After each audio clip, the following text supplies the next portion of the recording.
नमस्कार, मैं महेंद्र कुमार। आज हम बात करेंगे सामाजिक विज्ञान की जो 8वीं क्लास है आपकी, उसका जो चैप्टर है इतिहास वाला और व्यापार से साम्राज्य तक, इसके ऊपर हम बात करेंगे। ठीक है, इससे पहले वाले वीडियो में, ये सेकंड नंबर का वीडियो है, इससे पहले भी हम इसी के ऊपर बहुत बातें कर चुके हैं और आगे क्या हुआ उसके ऊपर हम बात करेंगे, जो व्यापार से साम्राज्य तक की स्थिति को बताता है। और व्यापारों के अंतर्गत बहुत सारे युद्ध हुए, उनके बारे में हम बात करेंगे। तो चलिए इस वीडियो को स्टार्ट करते हैं।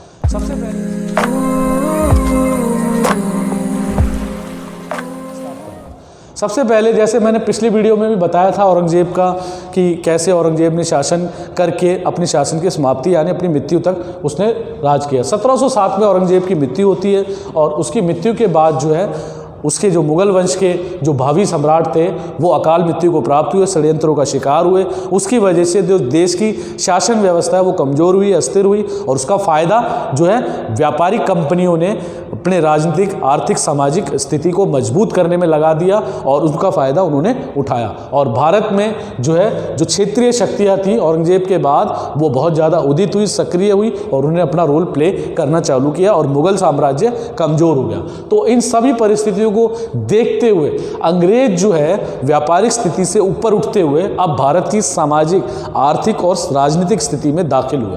तो इसके अंतर्गत उन्होंने कई ऐसे कारनामे किए, ऐसे कार्य किए जिसके उनकी शक्ति को जो है बढ़ावा मिला। उस पर हम थोड़ी बाद में बात करेंगे। पहले मैंने कुछ पॉइंट लिखे हैं कि जो क्षेत्रीय शासक थे औरंगजेब की मृत्यु के बाद वो एक्टिव हो गए। अब वो स्वतंत्र सत्ता के लिए जो है घोषणाएं करने लगे, जिसके अंतर्गत जो है इन शक्तियों का निर्माण हुआ, क्षेत्रीय ताकतों का, जिसके अंतर्गत पहला जो बड़ा नाम आता है वो बंगाल के नवाब का आता है, जिन्होंने बंगाल के जो है अलग ही एक नाम दिया और बंगाल जो है स्वतंत्र जो है प्रांत घोषित कर जो नाम कमाया। सबसे पहले मुर्शिद कुली खान का नाम आता है, उसके बाद अलीवर्दी खान, फिर सिराजुद्दौला आदि बंगाल के नवाबों के रूप में जाने गए। ये 1722 या 23 के आसपास जो है ये चले और आगे आने वाले समय में चलते रहे। रॉबर्ट क्लाइव नाम का अंग्रेज एक बड़ा अधिकारी था, जिसको भारत में व्यापारिक स्थिति से ऊपर उठते हुए राजनीतिक स्थिति में दाखिल होने के लिए कई अधिकार दिए गए और भारत में अपने साम्राज्य को बढ़ाने में, अंग्रेजी साम्राज्य को बढ़ाने में ईस्ट इंडिया कंपनी के रॉबर्ट क्लाइव ने सक्रिय योगदान दिया। उसका बहुत अमिट योगदान था, कंपनी द्वारा नियुक्त था और कंपनी के बढ़ावे के लिए, व्यापार के लिए और उसकी स्थिति को मजबूत करने के लिए रॉबर्ट क्लाइव ने बहुत बड़ा अपना सहयोग दिया। और उसी के कार्यकाल के अंतर्गत ही एक काल कोठरी की घटना घटती है। काल कोठरी की घटना का मतलब ये है कि बहुत सारे अंग्रेज अधिकारी जो है उस समय जो वहाँ का नवाब था सिराजुद्दौला, उसने एक कोठरी में बंद कर दिया बहुत सारे अधिकारियों को, लगभग 122 से 23 अधिकारियों को जो अंग्रेज सैनिक थे, और उसको ऐसी काल कोठरी में बंद किया जहाँ ना हवा है ना पानी है और बहुत छोटी सी जगह, उसमें 108 से 12 लोग मारे गए लगभग अगली सुबह एक ही दिन के अंदर। तो ये काल कोठरी की घटना के नाम से जानी गई। उसके बाद जो है एक बड़ा युद्ध होता है, आर्थिक स्थिति और सामाजिक महत्वाकांक्षाओं को मद्देनजर रखते हुए प्लासी के युद्ध के नाम से वो जाना गया 1757 में। और ये युद्ध जो है सिराजुद्दौला और रॉबर्ट क्लाइव के बीच हुआ, जिसमें रॉबर्ट क्लाइव यानी अंग्रेजों की जीत हुई, सिराजुद्दौला मारा गया।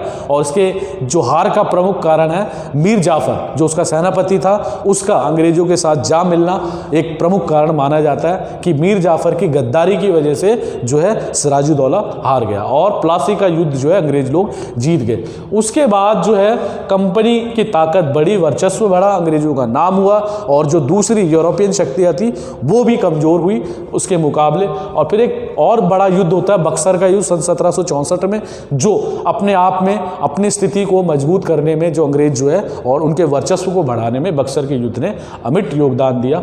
मीर कासिम जो बंगाल का नवाब था, इसके अलावा जो भारत का सम्राट था, और जो कासिम और मीर जाफ़र वगैरह के कारण जो है नवाब बनाया गया। और इनकी हार में कई क्षेत्रीय ताकतों का भी मतलब हाथ था और कई ऐसी परिस्थितियां थी जिसकी वजह से जो है बक्सर का युद्ध जो है ये भारतीय शक्तियां हार गई और अंग्रेज विजित हुए, जीत गए। और उसके बाद जो है भारतीय जो मीर जाफर था, या ये कहें कि भारतीय स्थितियां या भारतीय राजाओं द्वारा जो है दीवानी अधिकार, भू राजस्व के अधिकार जो है अब अंग्रेजों को मिल गए, जिसके अंतर्गत अब वो जो है इन क्षेत्रों पर जो है आर्थिक जो स्थिति है अपनी मजबूत कर सकते हैं, व्यापार कर सकते हैं, टैक्स ले सकते हैं और इन सब चीज़ों पर कब्जा कर सकते हैं। ये सारी चीज़ें जो है व्यापारिक युद्धों के अंतर्गत हासिल की गई और ये शक्ति धीरे धीरे राजनीतिक रूप में देखने को मिली और अंग्रेजों का वर्चस्व पूरे भारत पर स्थापित होता चला गया। तो इस चैप्टर में, इस वीडियो में मैंने आपको कुछ स्थितियाँ औरंगजेब के बाद की युद्ध की, प्लासी का युद्ध हुआ या बक्सर का युद्ध हुआ, उसके बाद कैसे अंग्रेज लोग महत्वपूर्ण होते चले गए भारतीय राजनीति में और कैसे उन्होंने भारत पर अपने एकाधिकार को मजबूत किया। तो इस वीडियो में आज के लिए इतना ही। अगले वीडियो में अगले पार्ट पर बात करेंगे। थैंक यू, धन्यवाद।